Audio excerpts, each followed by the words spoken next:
Good afternoon, Coach. Afternoon. We'll get started with Dave Zangaro and then Rob Motti. Hey, Doug. Good afternoon.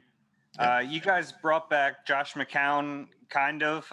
Can you tell me a little bit about how that came together and what's his week going to be like during the season? Yeah, I mean, obviously with the new, with the league, the new practice squad rules, and with the being in a pandemic, being with being in a situation that's a little not normal from a season standpoint and players. I mean, it just made sense to have a guy that we're familiar with. He's played on this team. He knows our team. He knows our system. That we can keep on practice squad and keep him plugged in, and we're gonna continue to work out the details of his week, here in the next few days. Go ahead, Rob, and then Zach Berman. Hey, Doug, we're 6 days before the season opener. Who is your starting left tackle? Is it still a fluid situation?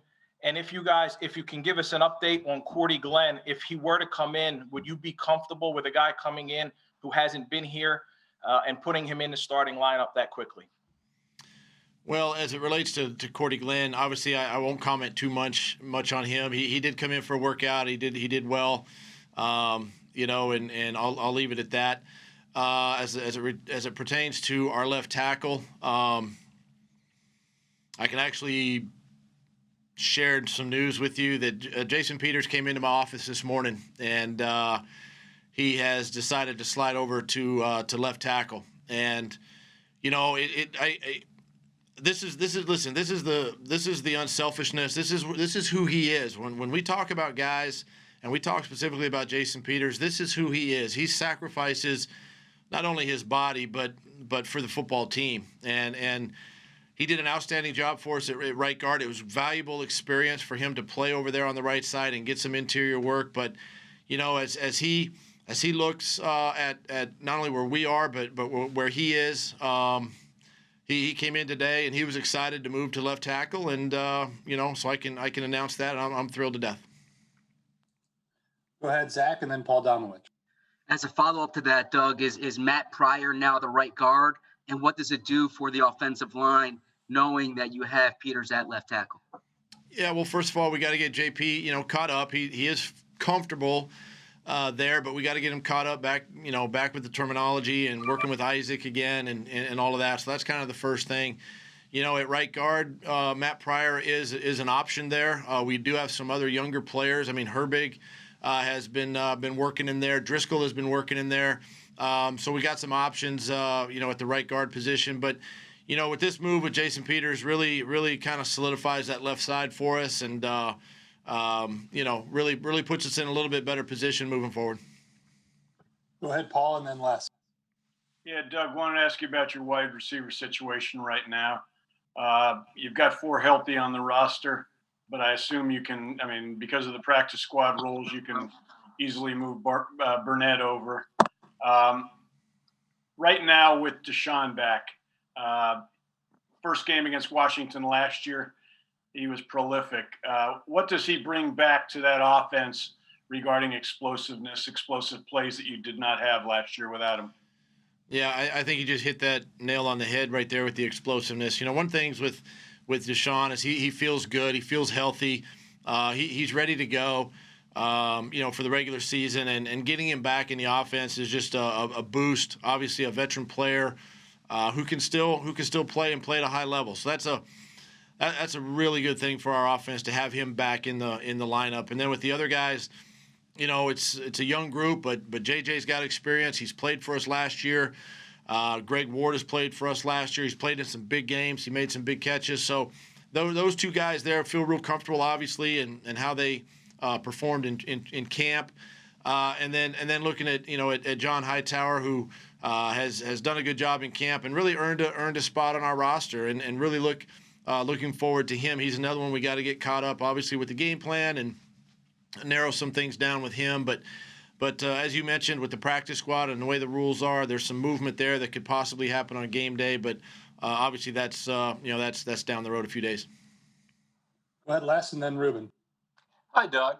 When Jason came into your office this morning, can you tell us a little more about that? Was there any any discussion of his contract or any thought on your part as to Yeah, what you no, I want mean, to do? obviously, he knocked, and it's a big man walking through my door, and I was happy to see Jason Peters, and I was just thrilled to death when he shared the news. I'm not going to get into the contract stuff. I mean, that's not my area, but I was excited that when he shared the news that he was moving over to the left side and sliding over to the left side. I was thrilled. I mean, I couldn't have been happier, not only for him, but I think for our team. It just shows a sign of great leadership by him, and gave him a hug and said, "Let's go." Had you expected this? Did you think he would do this? I had not expected this. We continue to talk to Jason and all that, but listen, we were comfortable with him at right guard. I mean, we had made plans to move forward and get ready for the season that way. So, it's one of those pleasant surprises that we all kind of hoped would come true. Thank you. Go ahead, Ruben, and then Martin. Hey, Doug, out of some of the guys who did not go on injured reserve, who have been out for a little while, Miles Sanders, Derek Barnett, Javon Hargrave, Lane Johnson, Jalen Reagor, do you anticipate any of those guys being available for you on Sunday in Washington? Yeah, and listen, in regards to injury right now, I mean, they're all day to day. We'll put out an injury report on Wednesday and give you a further update then. So I'm really not going to speculate on game availability at this time. We still got several days before the game, but that's where I'm at on those guys. But they're doing well. Go ahead, Martin, and then Tim McManus. Hey, Doug, you guys signed a running back, claimed a running back from the Lions roster. I was just kind of curious, like, what you thought of him, how he can fit in, especially in the rotation with Miles and Boston and Corey. Yeah, he was a guy that a player that we had actually targeted back in the draft and through the draft process. He was on our draft board and with many guys, but obviously he caught our eye back then, when we were evaluating running backs, and we're excited for this player. We're excited, to get Hundley in the rotation, get him in the mix. He's joining a really talented room with the three guys you mentioned, plus the practice squad players. So it's a really good group, and it's a group that can be, kind of interchangeable throughout the week. And excited to get him in. He's got to obviously pick up our playbook and get himself prepared and ready, and just look forward to the week ahead. Tim, and then Bo. Hey, Doug, you get to see Darius Slay play his first game as an Eagle coming up this Sunday. He went against McLaurin last year and mixed success. Did you get to watch that matchup at all? And what kind of benefit is it having somebody like Slay back there for you?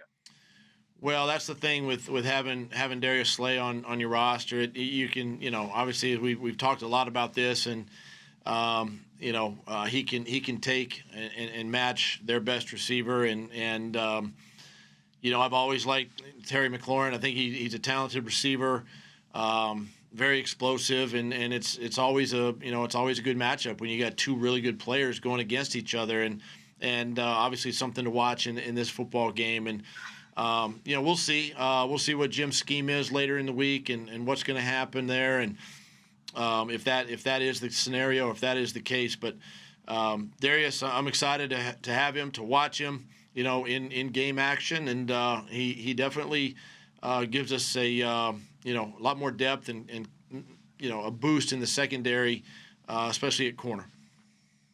Bo, and then Jeff. Hey, Doug, we talked earlier in the offseason about the difficulty for teams with new coaching staffs, and you play one in week one here.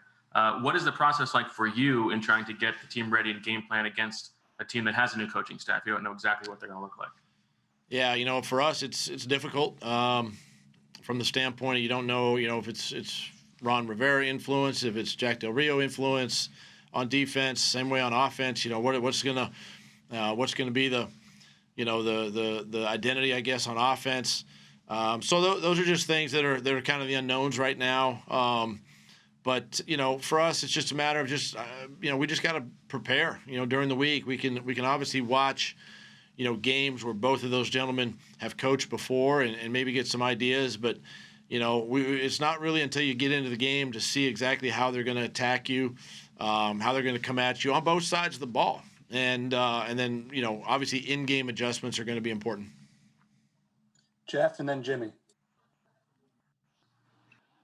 Doug, is Carson Wentz practicing? Is he back full? Yes. Great. Go ahead, Jimmy, and then Nick. Hey, Doug. The strength of this Washington team has been their defensive line for a while, and it got better, obviously, with the addition of Chase Young. So for the defensive linemen who are already there, what do they do well? And then as for Chase Young, sort of piggybacking off Bo's question, is it hard to prepare for guys like him that have no pro game film yet? Yeah, this is a talented group up front. A lot of first round draft picks and talented guys in that mix, especially not only the D line but linebackers as well. And we have our work cut out for us. Protecting against this front four, front six, front seven type guys, and it's a group too that we know they're gonna rotate guys. They're gonna keep guys fresh and healthy, and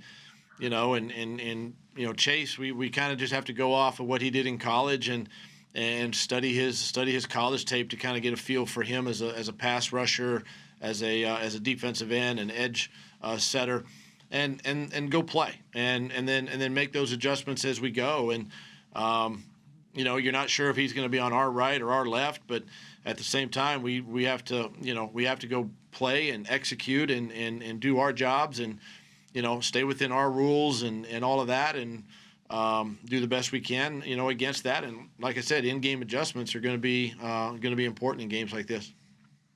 We have time for a couple more, so we'll go Nick, Kristen Rogers, and then Chris Franklin. Hi, Doug. I'm not sure if you can share this, but will there be a package of plays for Jalen Hurts? You're right. I can't share that. Okay. Go ahead, Kristen, and then Chris.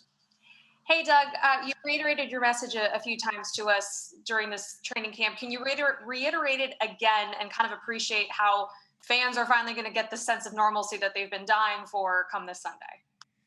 Yeah, it is unfortunate, obviously, that they can't be in these stadiums. The players, and we all feed off of the fans, the excitement, and through whether we're at home or on the road, it's just a natural feeling to have the fans. But I think for them to have football back, we saw it this past weekend with college football, and being able to just turn on the TV and watch that was exciting this weekend. And now to kick off this Thursday night, to kick off the NFL season, and then to carry it into Sunday and Monday night. I mean, it's just exciting for our fans, and those that are football fans, and to have football back. And my hat's off to our players and really the NFL in general for the protocols that have been put in place through the Players Association, through the NFL, to be able to create these bubbles. And now, it's our job now during the regular season to maintain this, and the players are all on board with it. The coaches are all on board with it, and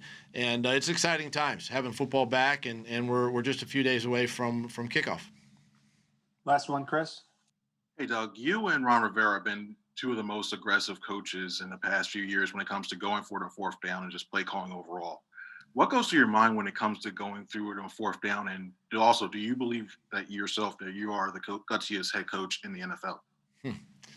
Well, I mean, I learned from the best. Obviously, I've studied the best, and Ron's obviously one of those coaches that has made some great decisions, and his teams have benefited from that. And he's a guy that I've studied, and looked at his teams and the times that he's gambled and rolled the dice a little bit, whether it be a 2-point conversion, a fourth down, or maybe a situation where it's a trick play or something like that. But for me, it's I got to listen a little bit to the analytical side. I got to study the numbers, the tendencies there. There's obviously personnel things that we have to I have to decide upon, and who's in the game, who's not.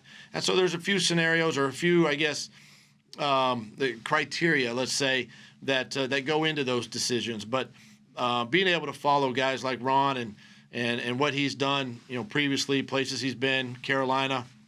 Obviously, we don't know much yet about Washington, but we do know his history. And those are things that we have to be prepared for, because we know he's a guy that's willing to, go for it on fourth down or a possible 2-point conversion. So we've got to be prepared, come Sunday. Thanks, Coach. Thanks, guys.